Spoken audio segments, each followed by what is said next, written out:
Hello, everyone, and welcome to another version of How to Write Stuff Better. I'm your host, JoAnn Fastoff, and today we're going to talk about the author and the library, and is the library important?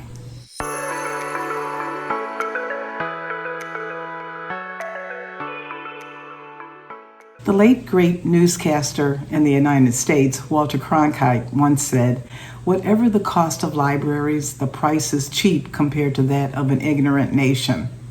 Ray Bradbury, the author of Fahrenheit 451, expressed similar feelings, saying, "I don't believe in colleges and universities. I believe in libraries because most students don't have any money and the library is free."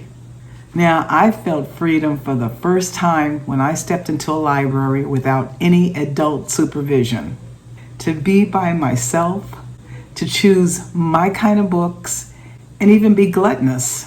I love the quiet. I love researching the information. I love staying as long as I could before heading home. And the library became the break that I needed from any work that was waiting for me at home. You feel me? But the first time I used my new library card, I felt like I was in heaven because I could check out 5 Nancy Drew mystery books.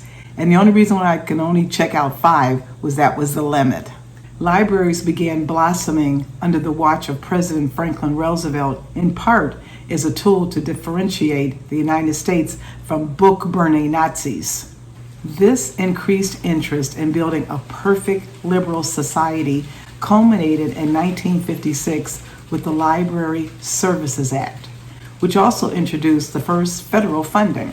Today, there are tens of thousands of public libraries across the United States, and authors practice one of the few professions directly protected in the Constitution, which instructs Congress to promote the progress of science and the useful arts by securing for limited times to authors and inventors the exclusive right to their respective writings and discoveries. That's a mouthful, but what it's really saying is a diverse literary culture created by authors. Come on.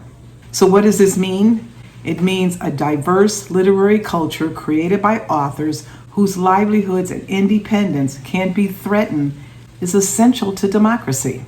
The existence of libraries ensures that knowledge and technology are available to everyone, not just those few who can afford it. And that means the libraries allow people of any income level or background to access high quality information using computers or borrow whatever they want. Now, Scott Turow is not only an author, but he's a lawyer, and he's one of my favorite writers too. He wrote an op-ed called "The Slow Death of the American Author," where he says that everybody's taking a piece of the author and the author is not getting enough of the pie, and the authors are the ones making the pie. He also said libraries were part of the problem. Well, the libraries jumped on him quickly and wrote a rebuttal opinion, which if you downloaded my free booklet, How to Write Stuff Better, you will see the link. Just saying. Now, libraries and librarians are irreplaceable for many reasons, and despite their perceived obsolescence in the digital age. Number one, their business is knowledge, and is knowledge of building an imagination. And writers form the backbone of this nonprofit exercise in supporting impression, emoting, and lifelong learning. Number two, only some things are available on the internet. Number three, the internet complements libraries but doesn't replace them. Number four, mobile devices are not the end of the libraries or books. And just remember, radio lives on despite TV. Film is still in high demand despite video. And people still talk on the telephone despite email. And people who like to read physical books will continue to read physical books. A lot of information is online, but a lot is still on paper. Now, according to industry heavyweights, society is not ready to abandon the library. And it probably won't ever, because librarians can adapt to social and technological changes and can't be replaced. There's nothing like going to the library, sitting there by yourself, and hoping everybody else is quiet too. Now, libraries offer authors 2 things. They can buy your books, which nets you some royalties, and they can provide exposure, allowing you to gain a new audience who might buy your books instead of borrowing them. But for libraries to survive, authors must keep writing. You must be creating books now. And to borrow from King Lear's advice to Cordelia, writers who get nothing for their writing will eventually write nothing. You must be as professional as possible to get your book into a library. And it would help to get an ISBN. Remember that ISBN number? So it would help to get an ISBN and a barcode for your book. And the ISBN is an international standard book number. And remember, those 13 numbers on the back of your book mean your book has been published. Ask the library if they will allow you to host a book reading or signing to help promote your book, and whether or not a person purchases a book in an event. Merely attending may boost word of mouth about your message or your storytelling. I love libraries. I love to do book readings and signings in libraries because I have a relationship with the librarians. And once they get to know you, once they get to know your product, your book, and your storytelling ability, they're going to ask for you to come back and back and back and back. And sometimes librarians get so busy, they might need to remember to ask you to return. However, several of the libraries I deal with in Chicago always have an author week or an author month, usually in April or March. So just keep checking back. And what better way to host an author talk or a presentation than at a library?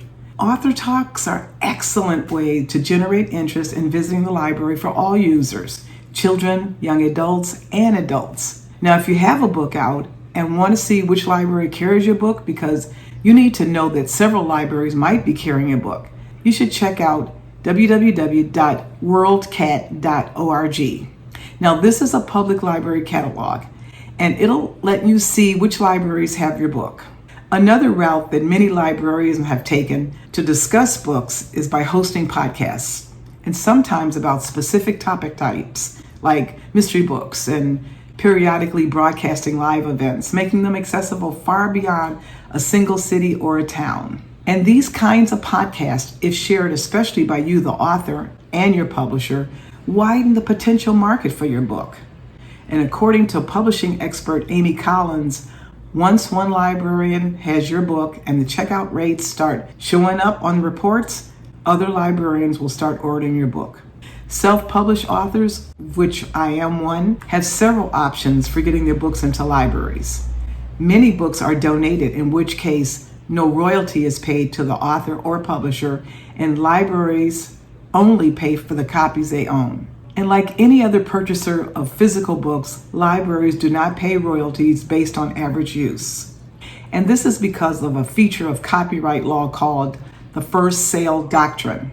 For example, I purchased the Chicago Tribune newspaper, and then I let my husband read it.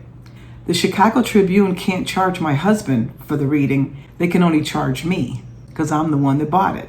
And that's the first sale doctrine. If you want your book physically on library shelves, you have to have it printed by a distribution that feeds to companies like Ingram and Baker and Taylor. And libraries that buy direct from publishers for any format are few and far between. So you need to access this overdrive. When discussing approaching libraries, be reasonable about what you're promoting to libraries. They want to work with you, but they're also trying to serve thousands in their neighborhood with desirable and appropriate books for their patrons. And if patrons ask for your book on several occasions, the librarian will look it up and then might pick it up. To market to librarians, you must learn what they're looking for and how to contact them. Librarians are looking to purchase materials in all available formats according to their patron preferences. And as an author, you need to know what these preferences are and some marketing solutions for outreach. So if you write your book in English, and if you know Spanish, write it in Spanish too.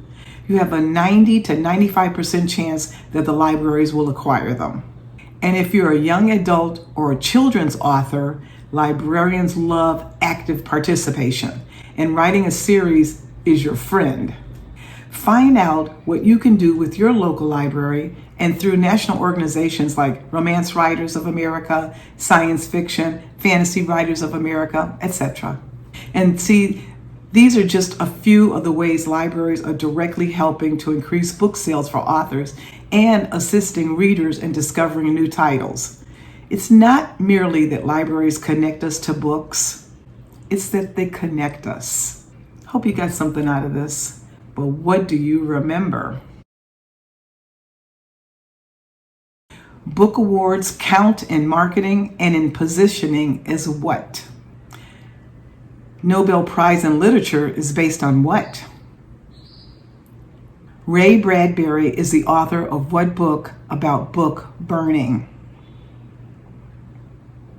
Who wrote an op-ed called The Slow Death of the American Author?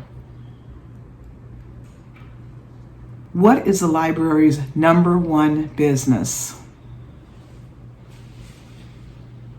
Libraries do not pay royalties based on average use. So what is this copyright law called?